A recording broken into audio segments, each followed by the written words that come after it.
کارداس کا کسرے اپنی پوری آب و تاب سے اس سبزہ پہ کھڑا تھا۔ لون میں باوردی ملازموں کی آمد و رفت جاری تھی۔ سارے بقیہ ماندہ کام جلدی جلدی نپٹائے جا رہے تھے۔ شادی میں دن نہ ہونے کے برابر رہ گئے تھے۔ سعدی یوسف نے مین روڈ کے سامنے کھڑے ہو کر چند گہرے گہرے سانس لیے۔ ایک آدمی مروت نے پیشکش کرے اور میں فوراً سے پہنچ جاؤں، کیا یہ اچھا لگتا ہے؟ ابھی جب وہ فارس سے ملا تھا تو اس نے پوچھا تھا، اچھا لگتا ہو یا برا؟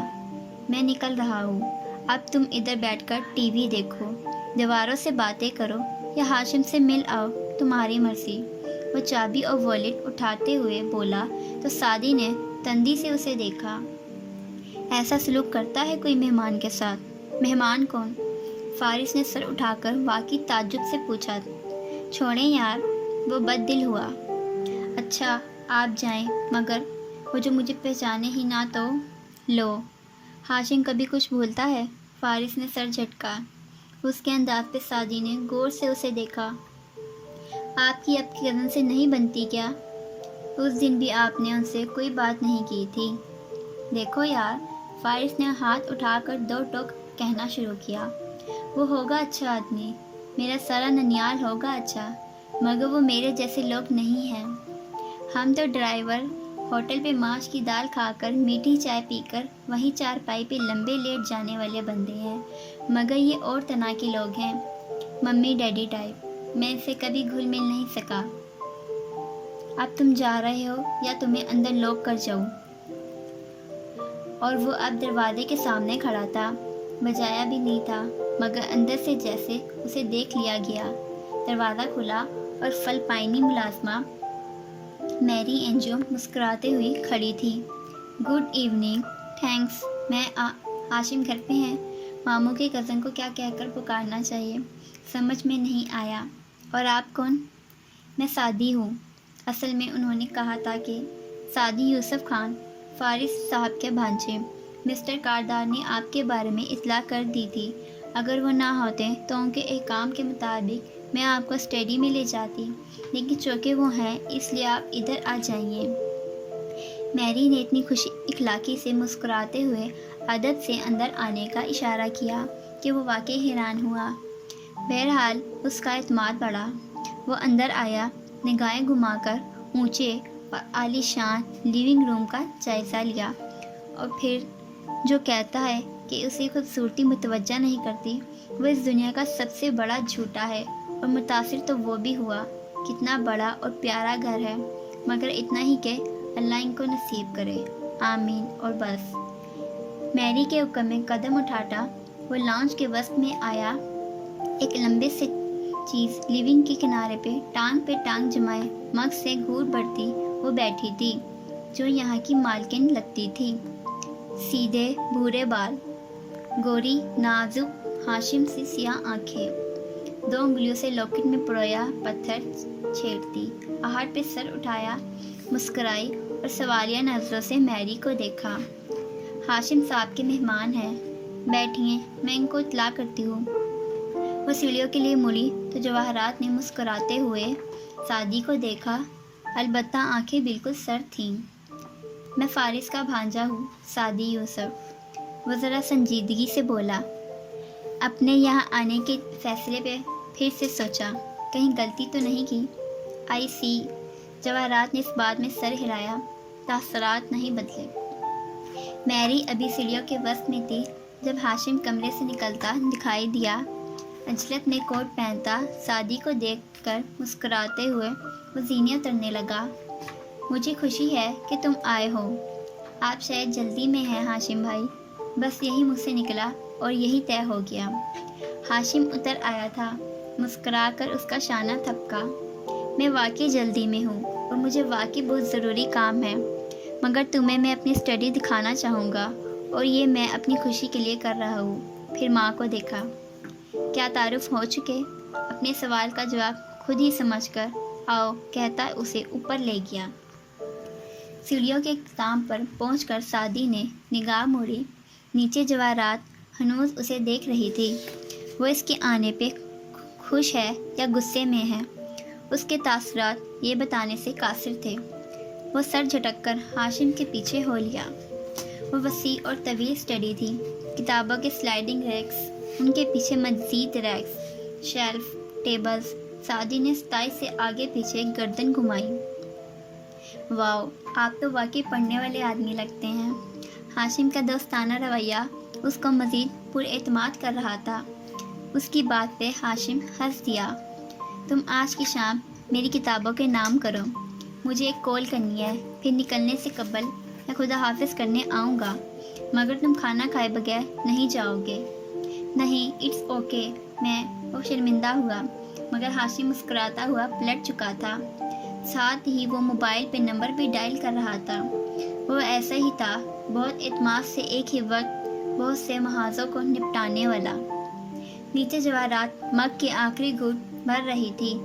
سر اٹھا کر اس نے ہاشم کو اسٹڈی سے نکل کر اپنے کمرے میں جاتے دیکھا تو مگ رکھ کر کھڑی ہوئی۔ باریک ہیل سے چلتی وہ لاؤنج کے سرے پہ بنے اپنے کمرے تک آئی۔ اندر قد آدم آئینے کے سامنے کھڑے اورنگزیب ٹائی کی نوٹ درست کر رہے تھے۔ ایک سوٹ میں ملبوس لازم ان کے کوٹ کو کندھے سے ہلکا سا برش کر کے پیچھے ہو کر تنقیدی نگاہوں سے جائزہ لے رہا تھا۔ کیا تم مجھے میرے شور کے ساتھ تنہا چھوڑو گے؟ مسکرا کر کہتی جواہرات آئینے کے ساتھ آ کھڑی تھی۔ ملازم سر ہلا کر فوراً سے باہر نکل گیا۔ کف لنکس اٹھاتے اورنگزیب نے ایک ناپسندیدہ نظر اس پہ ڈالی۔ کیا ہاشم تیار ہو گیا؟ پہلے وہ تمہارے بھانجے کے رشتہ داروں کی خاطر مدارات تو کر لے۔ ویسے اس کام کے لیے کیا تم بہت نہیں تھے؟